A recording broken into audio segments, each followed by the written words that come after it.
آیات کا ایک طویل سلسلہ ہے، جن میں سے ایک آیت صادقین کے حوالے سے مشہور ہے، کہ جہاں پر قرآن مجید کہتا ہے کہ کونوا مع الصادقین، سچوں کے ساتھ ہو جاؤ۔ اس میں بہت ساری باتیں کی گئی ہیں۔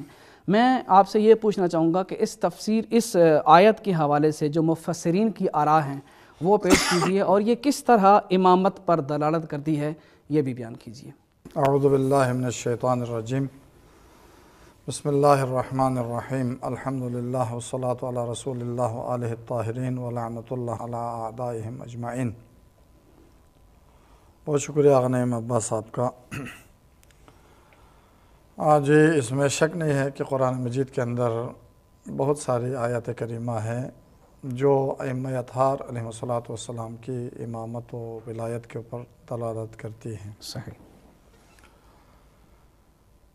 ان آیات کریمہ میں سے ایک آیت کریمہ سورہ مبارکہ توبہ کی آیت نمبر 119 ہے، جس میں اللہ تعالیٰ نے ارشاد فرمایا یا ایھا الذین آمنوا اتقوا اللہ وکونوا مع الصادقین۔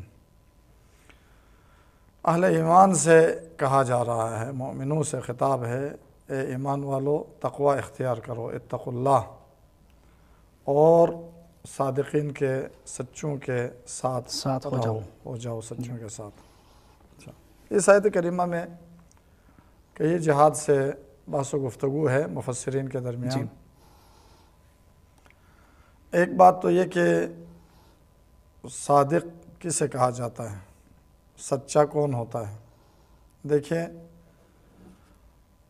اس قول و عمل کو، اس قول و فعل کو سچ کہا جاتا ہے جو واقع اور حقیقت کے مطابق ہو۔ صحیح۔ اور صادق کا ایک وسیع مفہوم ہے سچا ہونے کا۔ جو شخص اپنے قول و عمل میں سچا ہو، اس معنی میں کہ اس کا قول، اس کا عمل واقع کے مطابق ہو، وہ سچا ہوتا ہے۔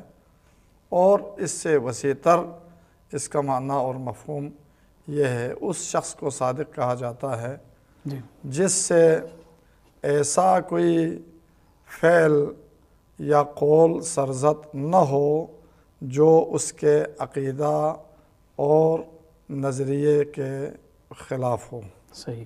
یعنی قول و عمل میں ہم آہنگی کے ساتھ نظریہ اور عقیدے کے ساتھ بھی اس کے قول و عمل کا ہم آہنگ ہونا ضروری ہے، تب جا کر جو ہے صادق کہا جاتا ہے، سچا کہلاتا ہے۔ اب قرآن نے حکم دیا اور اللہ تعالیٰ نے فرمایا اہل ایمان سے کونوا مع الصادقین، صادقین کے ساتھ ہو جاؤ۔ اس میں ایک تو مفسرین کے درمیان یہ اختلاف پایا جاتا ہے کہ بعض نے کہا کہ مع الصادقین، یہاں یہ جو مع ہے وہ من کے معنی میں ہے، یعنی صادقین میں سے ہو جاؤ، من الصادقین ہے۔ پہلی بات تو یہ ہے کہ اس طرح کی توجیح کرنے کی ضرورت نہیں ہوتی، یہ خلاف ظاہر ہے۔ آیت میں جب مع کا معنی جب بن رہا ہے تو اس کو اٹھا کے لے جا کے من کے معنی میں استعمال کرنے کا کوئی تک نہیں بنتا، بغیر دلیل کے، بغیر کسی قرینے کے، یہ خلاف ظاہر ہے۔ ثانیاً اصلاً لغت عرب میں، ادبیات عرب میں یہ بات ثابت کرنا مشکل ہے، ثابت نہیں ہے، بلکہ میں یوں عرض کروں کہ یہ مع جو ہے وہ من کے معنی میں استعمال ہوتا ہے، یہ اس کا ثابت کرنا مشکل ہے۔ اگر کہیں شاذ قول مل بھی جائے تو بہت ساری اور ادلہ قائم ہیں جو وہ یہاں پر معنی سازگار بنتا نہیں ہے، سازگار نہیں بنتا۔ تو بہرحال اور اس سے ماقبل کے ساتھ بھی مطابقت نہیں رکھتا۔ ماقبل کے ساتھ اور سیاق و سباق کے ساتھ مطابقت نہ رکھنا وہ اپنی جگہ ایک اور جو ہے اس کی معید ہے۔ تو اللہ نے حکم دیا صادقین کے ساتھ، سچوں کے ساتھ ہو جاؤ۔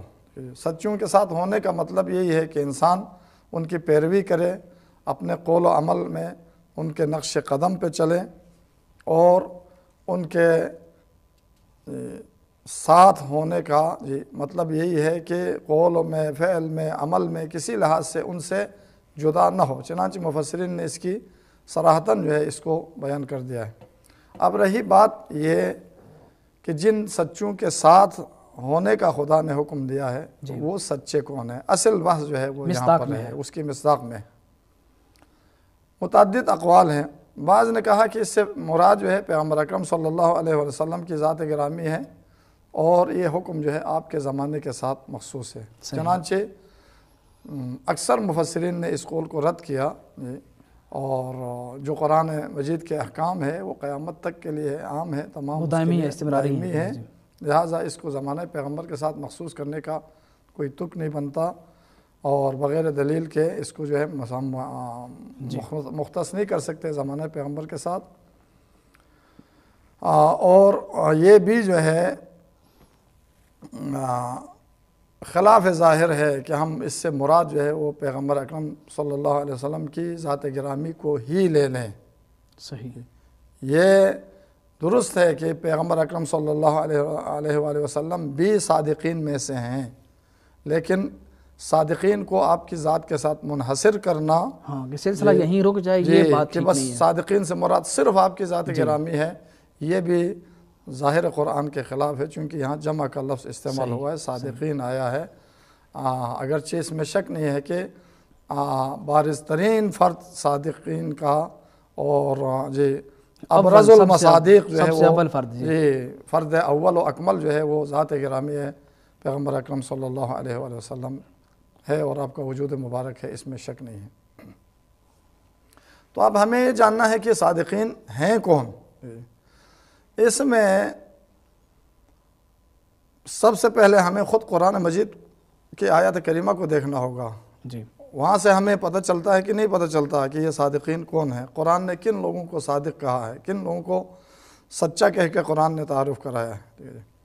اس میں کئی آیات کریمہ کے اندر جو ہے یہ تعبیر آئی ہے، سورہ حجرات کی آیت نمبر 15 میں ہے، اور سورہ بقرہ کے اندر جو ہے آیت نمبر 177 میں صادقین کا ذکر ہوا ہے۔ سورہ حجرات میں اللہ تعالیٰ نے ارشاد فرمایا، انما المؤمنون الذین آمنوا باللہ ورسولہ ثم لم یرتابوا وجاہدوا باموالہم وانفسہم فی سبیل اللہ اولئک ھم الصادقون۔ جو لوگ ایمان لے آئیں اللہ اور اللہ کے رسول پر، پھر اس ایمان میں کسی قسم کا تردد اور شک جو ہے انہوں نے نہیں کیا، لم یرتابوا، اور پھر اپنی جان اپنے مال سے راہ خدا میں جہاد کیے، یہی لوگ سچے ہیں، اولئک ھم الصادقون۔ کئی صفات جو ہے وہ صادقین کے خصوصیات ان کی بیان ہو گئی۔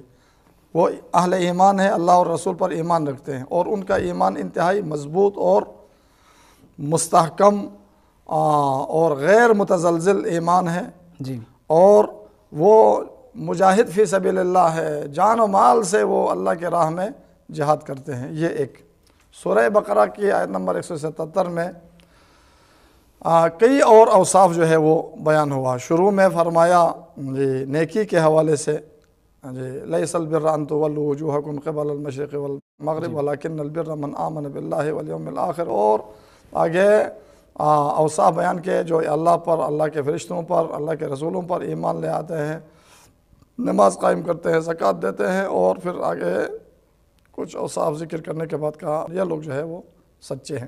بہرحال ان آیات کے مجموعے سے یہ بات ثابت ہوتی ہے کہ صادق قرآن کی نظر میں سچے لوگ وہ ہیں جو ایمان و عمل کے ایک اعلیٰ منزل پر فائز ہیں، ایسی منزل پر جہاں ان کے ایمان میں کسی قسم کا شک و شبہ اور ریب نہیں ہے، جہاں وہ عمل میں ہمیشہ آگے ہوتے ہیں، بالا ترین منزل پر ہوتے ہیں۔ اور پھر آیت کریمہ میں جو علل اطلاق بلا قید و شرط ان کے ساتھ رہنے کا حکم دیا ہے، اس اطلاق سے اس بات کا پتہ چلتا ہے کہ وہ صادق ایسے ہیں جو کبھی خطا نہیں کرتے، وہ معصوم عن الخطا ہے، چونکہ جائز الخطا کے ساتھ علل اطلاق جو ہے اس کے ساتھ رہنے کا، اس کی پیروی کرنے کا حکم نہیں دیا جا سکتا، عقلاً جو ہے یہاں پر اشکال لازم آتا ہے۔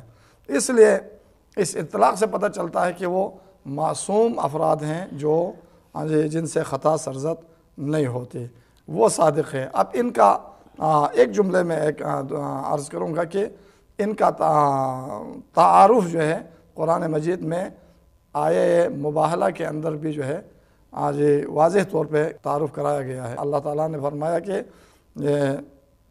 نصارہ نجران کے ساتھ مباہلے میں کہ تعالوا ندعو ابناءنا وابناءکم ونساءنا ونساءکم وانفسنا وانفسکم ثم نبتہل فنجعل لعنۃ اللہ علی الکاذبین. یہ جو کاذب ہوگا، جو جھوٹے ہوں گے، ان پر ہم یہ اللہ کے لعنت بھیجیں. پتہ چلا کہ اس دو متقابل گروہوں میں سے جو باطل پر ہوگا، جو کاذب ہوگا، اس کے مقابلے میں آنے والا جو ہے وہ صادقین کا گروہ ہوگا. اور یہ دنیا نے دیکھ لیا کہ وہاں پر کاذب کون تھا اور صادق گویا کون کہ تھا. ان آیات کے ذریعے مصداق کو ڈھونڈنا کوئی مشکل بات نہیں ہے. آپ کی گفتگو کا ایک مرحلہ یہاں تک مکمل ہو جاتا ہے. انشاءاللہ اس کے دوسرے مرحلے کے حوالے سے آپ سے ہم انشاءاللہ پھر مستفید ہوں گے.